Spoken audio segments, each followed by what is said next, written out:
Hello, in this video module we're going to be discussing the essential roles and functions of pharmacists. For sure this is a tall order for a very short video, but let's take a stab at it. I'd like to begin by looking at some numbers. We know from a project that's done every year by the National Association of Boards of Pharmacy, or NABP, a project called the Survey of Pharmacy Law, that there are about 300,000 pharmacists in the United States.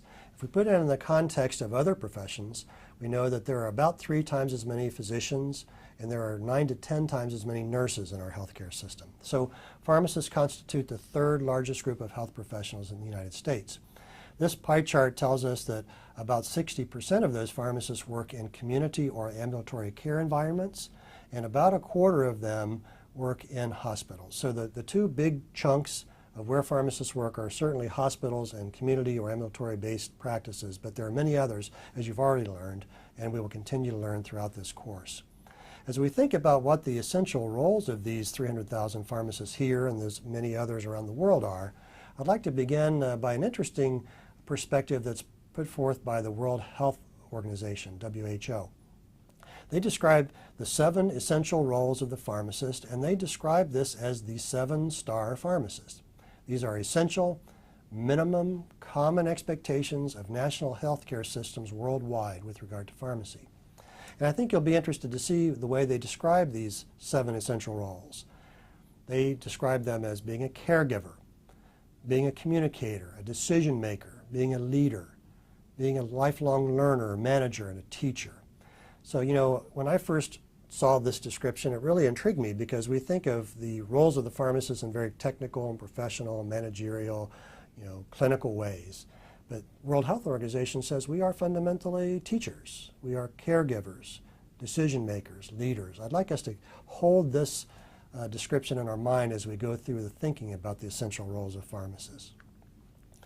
If we think about the more traditional listing of what pharmacists do, here's something from Pfizer, the world's largest pharmaceutical company, where they've listed the 5 essential roles of the pharmacist. These being involvement in drug delivery and medication safety, patient education and advocacy, monitoring drug therapy, teaming with other healthcare providers, and research and clinical studies. This starts to look more like what we might think of when we think about what the essential roles of these practitioners might be. And I want to kind of drill down even farther into more detail about these professional functions. Let's kind of go through a set of these bullet points on 2 slides, which will kind of describe this in more detail. Professional functions being participating in the process of drug use decisions, and we will find out in our course that the Institute of Medicine, or IOM in the United States, has described a guideline by which pharmacists should be more involved in this process of drug use decisions to help improve medication safety, selecting what drugs we're actually using before we actually start dispensing. Selecting the drug product dosage form. What dosage form is best for this patient? Injection, tablet, cream, patch, and inhalant therapy. All of these sorts of things. Selecting the drug product source of supply. And here I'd like to take a bit of a sidebar and think about the concept of generic drugs versus brand name. So generic being a non-proprietary name that any company could use, brand name being a proprietary name that the company that makes it can be the only one to use. And we know that in our country that generally generics are less expensive than brand names. So once a brand name product goes off patent, other generic companies start to make that product, and they tend to be provided at a lower cost. So we have a thing called generic substitution that most healthcare systems, most formularies, and most just practice acts across the country certainly allow. And that is that if a prescriber orders a brand name drug, in most cases, unless they specifically ask us not to do that, we can substitute a generic product which would save the patient and the healthcare system money. I'd like to also think about a concept called therapeutic substitution, in which the prescriber orders a certain drug and we might dispense a drug that's in the same category but a different chemical. Much more controversial. Some healthcare systems provide for therapeutic systems, but much more confined in terms of how that concept would be used. You see in the professional functions that we are also involved in determining the dose and dosage schedule for a pharmaceutical order. We learned in our discussion of pharmaceutical disciplines, we heard about this concept of pharmacokinetics, meaning how do we determine from parameters of the drug and parameters of the patient what drug dosage would be best and what dosage schedule would be best? How often should we give it? Very important and very prominent part of medical practice. Preparing the drug product for patient use. We know that products are sometimes compounded, although that only happens 1 to 2% of the time in 21st century, or products are prepared for dispensing in other ways. And then finally on this slide, providing the drug product to the patient, dispensing it. Other professional functions are providing drug information to the patient, monitoring the patient to detect adverse drug reactions and drug interactions, to enhance the outcomes of therapy, or to maximize adherence. And adherence will be one of our pharmacy fundamentals that we'll talk about at the end of this module. When we think about professional functions, I also want to kind of broaden this even a little bit farther with you.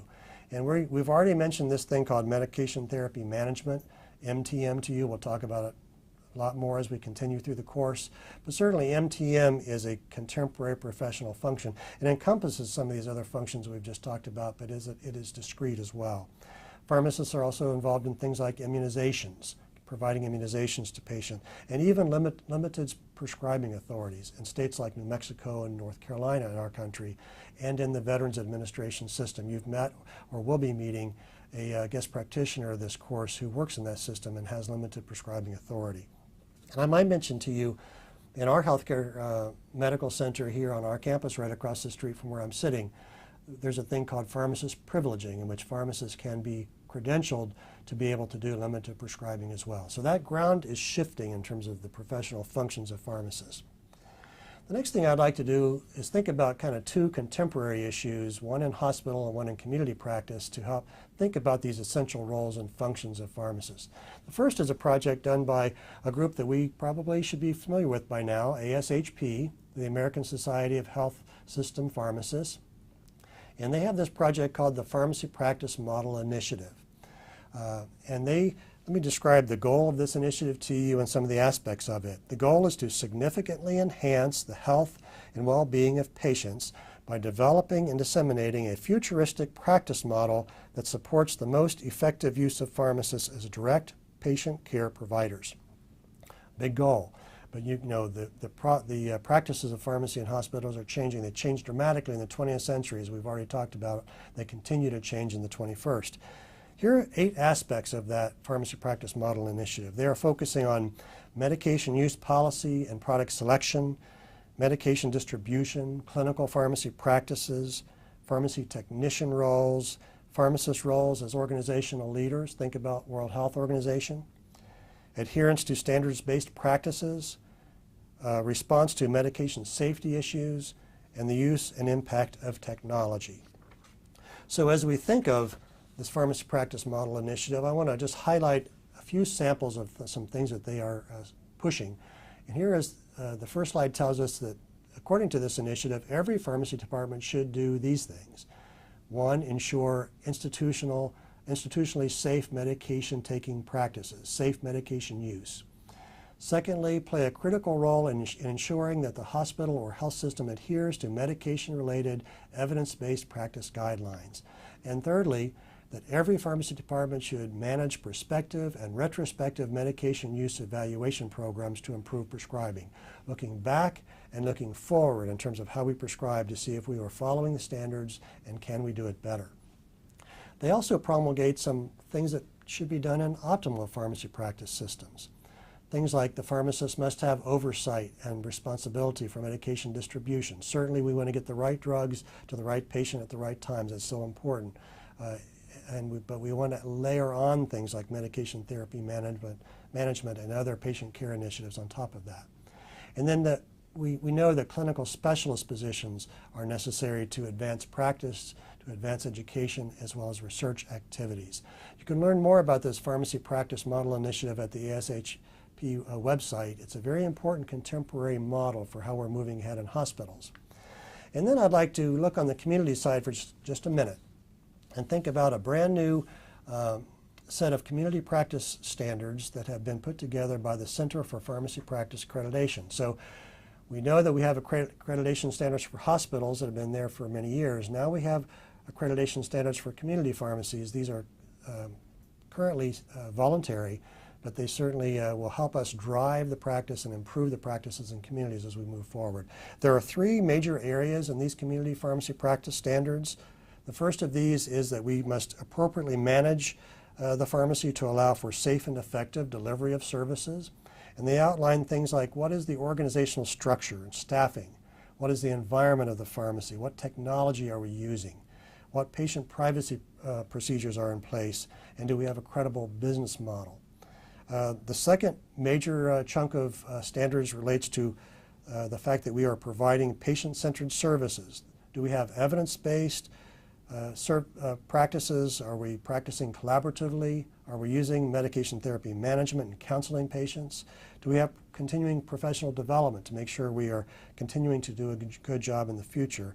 And are we evaluating the effectiveness of these practices and getting feedback as we move along? And the last chunk of practice standards for community that have just been released is that we have continuous quality improvement techniques in place to enhance patient safety.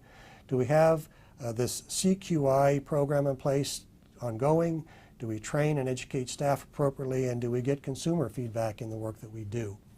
So the roles and functions of pharmacists, we have a set of kind of 30,000-foot view from the World Health Organization that we are teachers and caregivers and leaders and the like.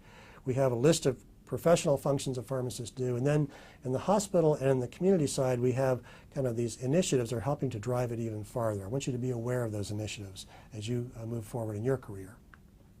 Here are some pharmacy fundamentals for this module. First, the word generic. A medication marketed under its United States adopted name, USAN, or non-proprietary name, with equivalent ingredients and characteristics of an analogous brand name product. The word adherence, to take a medication as directed by the prescriber. Adverse drug event, any injury caused by a medication. An adverse drug reaction, meaning an unexpected harm caused by the normal use of a medication at the normal dosage. I'm starting to layer in some pharmacy fundamentals that maybe weren't directly related to in this particular video module. Maybe they were spoken about verbally, but I'm going to start layering some of these things in to kind of continue to build your vocabulary in this field around the essential pharmacy fundamentals. The discussion forum question I'd like you to consider this week is, from this module, is what is the most essential role of the pharmacist? Well, thank you for listening as we've thought about the essential roles and functions of pharmacists. I'll see you next time.